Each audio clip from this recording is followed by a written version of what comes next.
This tiny rule made me more productive than any app or planner I've ever tried. It takes just 2 minutes, but it's how I finally stopped procrastinating. I'm Steven from Personal Power-Ups. Let me show you how it works in just 2 minutes.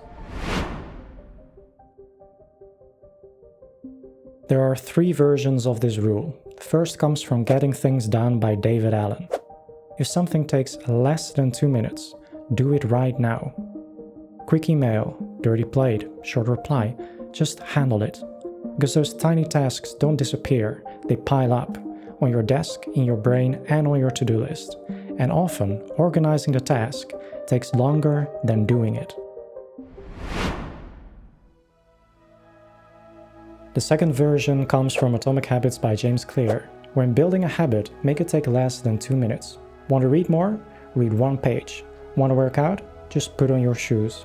You're not committing to the whole thing, just the start. And that's how you build momentum.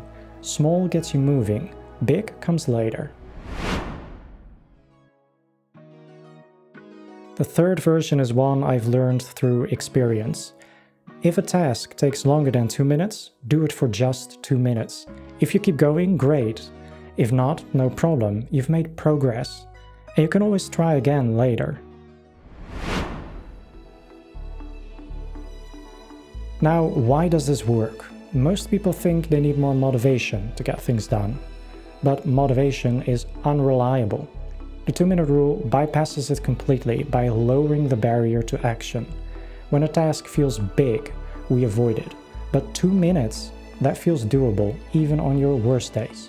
And once you start, momentum kicks in. It's like tipping the first domino. It triggers a chain reaction. One reply leads to a cleared inbox, and one push-up leads to a full workout. But none of that happens if the first domino stays standing.